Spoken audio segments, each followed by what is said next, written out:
I want you to think about the last 5 days, or maybe the last 20 days, even the last 100 days. If you are like most people, then all of those days probably had at least one thing in common. If not 20 or 30 or even 100 things in common, that you can draw a thread between each of those days and say that you repeated something every single day. At the very least, you almost certainly used the same language every day, but even more things that you have control over, like what you eat, or that cup of coffee you have every morning, or the time that you wake up and the time that you go to sleep, or your exercise habits. These are things that we cultivate as patterns in our lives, and I want to talk about why we resist changing those patterns in today's episode.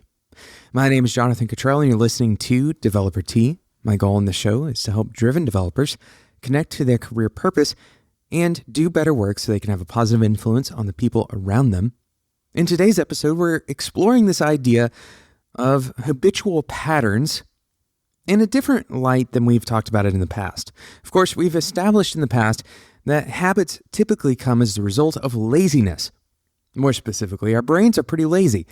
We don't really like to expend a lot of energy to do something new, to process new information, because we don't really want to go out of our way if we don't have to. So it's much easier to make the decision, for example, to order the same thing that you know you like off of the menu. Some people are more adventurous than others, but even the most adventurous types of people typically have some place that they return to, something they commonly do, some kind of habit they continuously perpetuate. And we're going to talk more about this in an upcoming interview of Developer T, specifically how these patterns and habits are created. And it's a very interesting episode. I encourage you to subscribe if you don't want to miss out on that.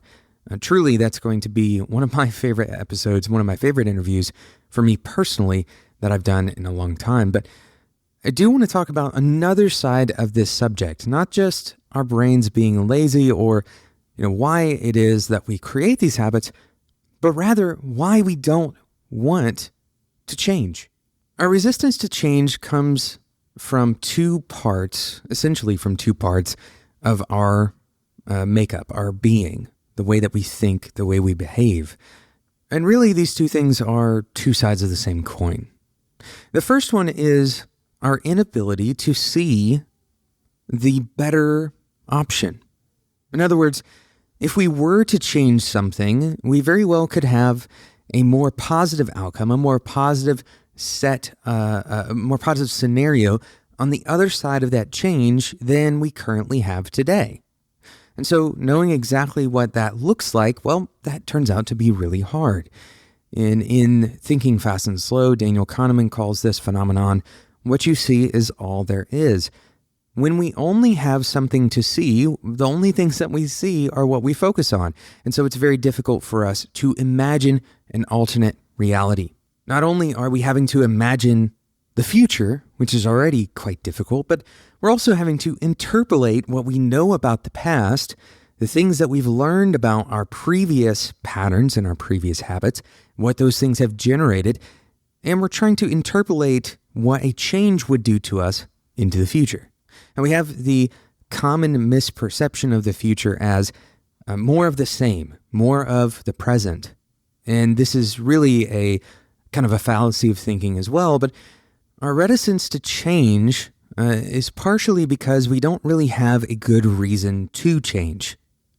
We see our current situation as typically pretty good. Now, the flip side of this coin, this reticence to change coin, goes back to our basic survival instincts. Our basic survival instincts told us that when we find something that creates safety, log that away. Continue moving down that path. Return to that path. Protect that path. If we find something that creates safety, we want to hold on to it because, well, we want to survive. And so our instincts tell us to find those things and continuously return to them Really, what this means is when you find safety, stay there. Don't move. If I survive in this place 100 days, then it's very likely that I'm going to survive to 101 days. And if nothing else changes, to 102 and 103 and so on. And the same is true not only for where we are, but also the things that we do, the food that we eat, the people we interact with, the activities that we participate in. We see all of these things as signals for survival. And if we survived yesterday, then we try to emulate yesterday naturally. This idea is homeostasis, the idea that staying the same is stability. It doesn't introduce new threats because if we survived it before, then our brains kind of rationalize and tell us that we will likely continue to survive if we stay in that state. Now, sometimes our brains are incredibly wrong about this. For example, we can cultivate bad habits like poor eating habits. And because we aren't getting a signal that those eating habits are bad, we may continue to cultivate those eating habits without any fear, without any what would be rational fear that those eating habits are going to ultimately end in some kind of bad way. And unfortunately, our survival instincts didn't really prepare us for a world where we're mostly safe anyway, where predators are not really coming into municipal areas, for example, or where our homes protect us from most predators and most weather. And most of our lives are safe. We don't have the same types of threats that we've been kind of instinctively taught to protect against. So now, those instinctive motives of preserving our lives, well, they can kind of train bad habits when it comes to what we are trying to achieve today. And that may be, for example, something that is otherwise relatively dangerous, that is otherwise very different from yesterday, where we're kind of shaking up our homeostasis. So we have to constantly remind ourselves of this. We have to remind ourselves that, in fact, we are safe. In fact, changing direction or introducing and even inviting change isn't necessarily going to threaten us the way that our instincts are telling us it will threaten us.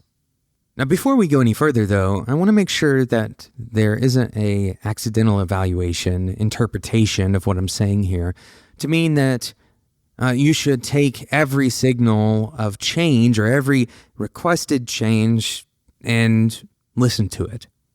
This is, unfortunately, a very common pattern for especially young developers to take. A developer starts to learn a language. Let's say they want to learn PHP, and somebody told them that PHP was a good language, and so they decided to learn it. And then they take some time, they start learning it, and as they are introducing their brains to the community around PHP, they find that there's a large community who doesn't like PHP. They list out all of the reasons why PHP is bad and why people shouldn't invest any time or money or energy or any sweat into learning PHP, and then they provide a reasonable alternative. Maybe they say that Python or Ruby is a better option, and so this young programmer decides to start learning Ruby. And so they invest time and energy into Ruby, and all of that stuff they learned about PHP, they kind of put it on the shelf and they label it bad and useless information. And now they're trying to learn Ruby, but then they find out that Ruby, according to another community online, isn't fast enough. Or you can't do, scientific programming with Ruby, and really you should be using Python or MATLAB. And so again, unfortunately, they feel like they've sunk a bunch of time into learning a little bit of Ruby, and then they switch directions again. And this happens a number of times, not only with programming languages, but with frameworks. It happens with working processes. It happens with even jobs, places of employment. People have kind of this frenetic response just because they find out that maybe there's something wrong with their direction. And so we as programmers, and generally speaking, most people, programmer or not, they want to optimize their situation. They don't want to make a bad choice. This is totally reasonable, isn't it? We don't want to make a bad choice. And so when we have the option, we try to make a good choice. We change direction. Now, this isn't the kind of change that we were talking about previously. This isn't the change reticence. These people are not overcoming their desire for homeostasis. In fact, quite the opposite. They're allowing their instincts to drive their decision-making rather than taking a step back and making a more informed decision. And so we see a threat and we try to run away from the threat. Unfortunately, the reality is every programming language will have its critics. Every programming language is not suited for something and is suited better for something else. Every decision you make, you can find something to fault yourself for. Now, unfortunately, if you continuously change your direction, then you will end up staying in the same place. Think about it. Even at a statistical level, we can prove this model. If you have a point in space and that point goes in random directions, all in random directions, and only an average length in those random directions, then it will stay within a relatively small, bounded area. In other words, it's not going to travel anywhere. It will end up traveling over a lot of space, but all within a bounded area. The distance it goes will be limited, and in fact, it may end up back exactly where it started. And this is not what you want to do as a developer. This is not what you want to become a slave to. This is the concept of fear of missing out. And very often, it is the result of having visibility into information that you otherwise wouldn't have had. It's the result of having so much information that you're unable to make a choice. And so we allow our instincts to shape our choices in ways that we think are good, we think we're avoiding threats, and unfortunately, we're actually disabling ourselves. So my challenge to you today is very simple to explain, very hard to actually do, and that is to start to develop a stronger sense of when your decisions are made based out of fear and when they are made in the face of fear. In other words, are you making a decision purely out of instinct in order to avoid some kind of unexpected change, unexpected reality in the future? Are you trying to avoid change because you're afraid of it? And on the flip side, are you changing because you're afraid your current direction is inadequate? These are both fear-based responses, and allowing your fear to guide you will very often leave you stagnated. It'll leave you in the same place that you started. If instead you're making choices in the face of fear, if you know that there is a rocky path ahead, if you know that changing brings danger, it shakes up that homeostasis, and you change in the face of that fear, very often you can find a path. This requires fortitude, it requires commitment, it requires a level of bravery.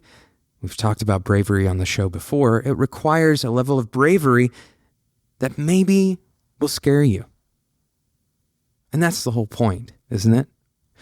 To overcome our fears by taking action despite them. Thank you so much for listening to today's episode of Developer Tea. We didn't have a sponsor for today's episode, and so instead of going to a sponsor's site, I want you to take a moment. This is well over 500 episodes we've put out of the show, and if you feel like we've given you even a tenth of the value of the time you've spent listening to this show, then I'd love to ask you to repay us. with just 2 minutes of your time. Go and subscribe, review, and rate this show in iTunes. It's basically 3 button clicks. Subscribe, rate, and review the show in iTunes. The reason for this is because it's going to help other developers see Developer Tea and ultimately check out what we're doing. They're going to listen to this episode. They're going to listen to other episodes in the very large catalog now of Developer Tea episodes. And hopefully the same value that you've gotten as a developer, they can get as well. Thank you so much for listening to Developer Tea. Until next time, enjoy your tea.